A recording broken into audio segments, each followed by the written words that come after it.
선감학원 아동인권 침해 사건 피해자들의 신고 및 생존자 상담 등을 위한 전담기관이 문을 연다. 경기도는 안산 성감동 경기창작센터에 선감학원 사건 피해자 신고센터를 마련해오는 16일부터 운영한다고 13일 밝혔다.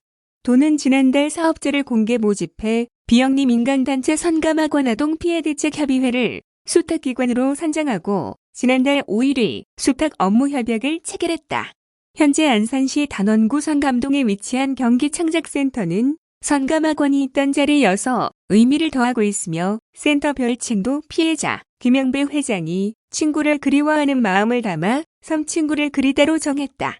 센터는 피해자 신고 및 희생자 가족들을 피해 사례 상담, 사건 관련 자료 축적 및 정리, 피해 생존자, 상담 지원 등 다양한 프로그램 진행을 위한 장소로 사용될 예정이다.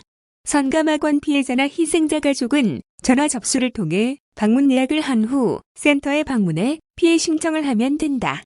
센터 운영 시간은 평일 10시부터 17시까지다. 선감학원은 1942년 5월 일제강점기 말 조선소년령 발표에 따라 안산시에 설립된 감화원이다. 광복 이후 경기도가 인수해 불황어 갱생과 교육이라는 명분으로 도심 내의 불황어를 강제로 격리, 수용했고 1982년까지 운영됐다.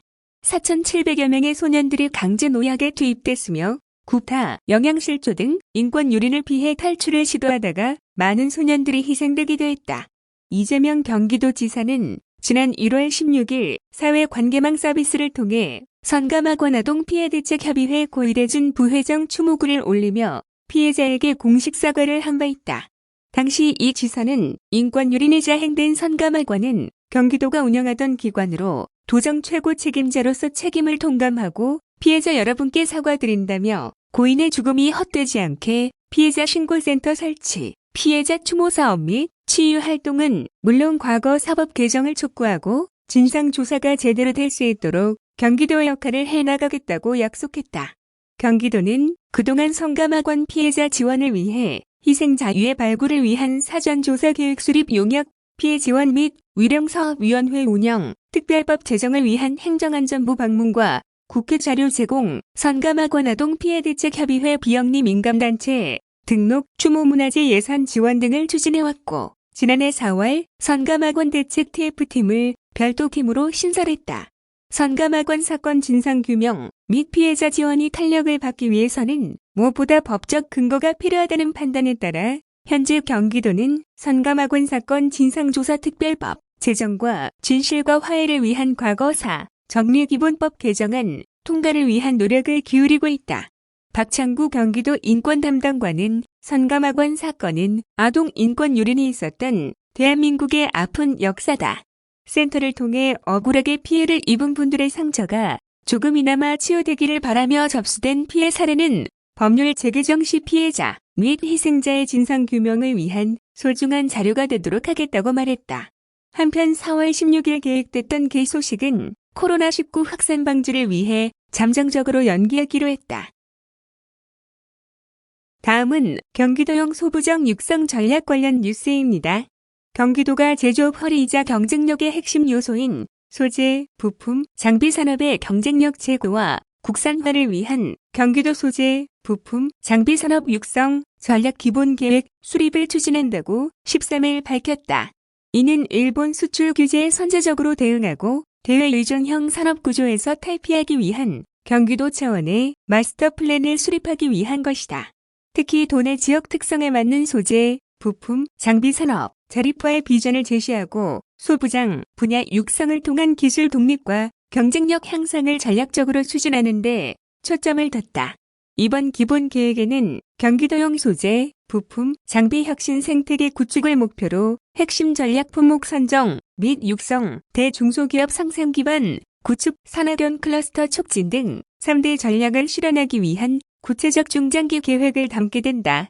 이를 위해 경기도를 주축으로 올해 3월부터 사업 관련 부서, 산하 공공기관, 관련 전문가 등으로 구성된 경기도 소재 부품 산업 육성 전략 TF팀을 구성, 운영함으로써 각 전략별 추진 과제를 구체화하고 다각적인 협의와 검토를 거쳐 현실성 있는 방안을 모색해 나갈 예정이다. 도는 TF팀을 통해 세부 실정 계획 마련을 위한 의견 수렴 및 논의, 구체적 실행 방안 및 발전 방향 논의를 위한 부서별 전문가 그룹, 토의 진행, 중첩과제에 대한 조율과 유기적 협조 체계 구축 등을 추진한다. 또한 정기 점검 회의를 열어 중점 추진 과제를 관리하고 관련 기업 및 단체 등 현장 의견 수렴을 통해 소재 부품 산업에 대한 실질적인 지원 방안을 지속 발굴해 나간다는 계획이다. 도는 오는 6월까지 기본 계획 수립을 완료하고 이를 토대로 본격적인 육성 사업을 추진한다. 특히 PF팀을 통해 문제점 및 개선점을 지속 발굴해 대안을 마련해 실효성 있는 대책과 사업들이 시행될 수 있도록 할 방침이다. 김교식 경제기획관은 경기도는 전국 소부장 산업의 35%가 몰린 중심지라며 위기를 기회로 삼아 중장기 대책을 신속하고 내실 있게 추진해 소부장 산업의 경쟁력을 강화하는 초석을 다져나가겠다고 말했다. 도는 지난해 7월 1일 일본 수출 규제 발표 이후 같은 달 4일 긴급대책 발표를 시작으로 피해 신고센터 설치, 비상대응 TF팀 운영, 100억 원 규모 특별 경영자금 지원을 포함한 긴급 추경 예산 326억 원 편성 등 적극적으로 대응해왔다.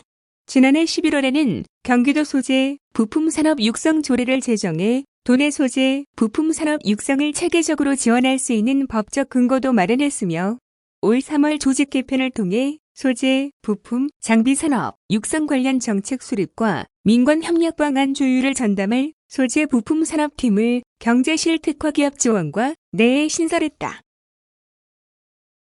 다음은 중소기업 제품 홈쇼핑, 판로 지원 사업 관련 뉴스입니다. 경기도와 경기도 주식회사가 2020년도 제2차 경기도 중소기업 홈쇼핑 판로 지원 사업에 참여할 중소기업을 모집한다고 13일 밝혔다. 이 사업은 홈쇼핑 채널을 통해 도내 우수 중소기업 제품에 대한 유통 판로 개척 및 내수 판매 증진을 도모하는 데 목적을 두었으며 올해는 총 4차례에 걸쳐 30개사를 대상으로 지원을 펼칠 예정이다. 앞서 도는 지난 1월 1차 모집을 실시해 10개 업체를 지원 대상으로 선정한 바 있다. 이번 2차 사업 대상은 경기도의 봉사 또는 공장에 있는 중소기업이 생산한 제품으로 5개사를 선정해 지원할 계획이다. 특히 이번 사업은 코로나19로 인해 피해를 입은 도내 중소기업의 매출 증대뿐만 아니라 감염병 우려로 오프라인 매장을 찾기 힘든 소비자가 양질의 제품을 손쉽게 구매할 수 있다는 점에서 의미가 크다. 사업에 선정된 중소기업 제품은 라이브 홈쇼핑 및 데이터 홈쇼핑 채널을 통해 판매할 수 있게 된다.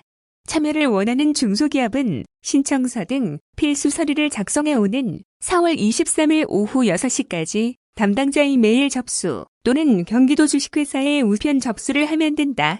이후 서류 심사 및 선정위원회를 통해 지원 기업을 선정하게 되며 평가 항목은 제품 경쟁력, 제품 신뢰성, 구체적 사업화 기반, 기대 효과 등이다. 장애인 고용기업, 여성기업, 벤처기업, 사회적 기업 등은 선정 시효대한다. 김교식 경기도 경제기획관은 방송 미디어를 통해 중소기업 우수 제품에 대한 판로 개척과 홍보 효과를 톡톡히 볼 수 있을 것이라며 앞으로도 다양한 판로 개척을 지원해 코로나19로 어려움을 겪는 중소기업이 매출을 창출할 수 있도록 적극적으로 지원할 것이라고 밝혔다. 한편 경기도와 경기도 주식회사는 지난해 26개사 기업을 선정, 70회 방송을 지원해 16억 원의 매출을 달성했다. 또한 올해 1차 모집 기업 중 2개사가 1억 원 이상의 매출을 기록하며 히트 상품으로 자리매김하는 성과를 거뒀다. 신청서식 등 자세한 사항은 경기도 홈페이지 고시 공고란 또는 경기도 주식회사 홈페이지 공지사항에 경기도 중소기업 홈쇼핑 판로 지원 사업 모집 공고를 참고하면 된다.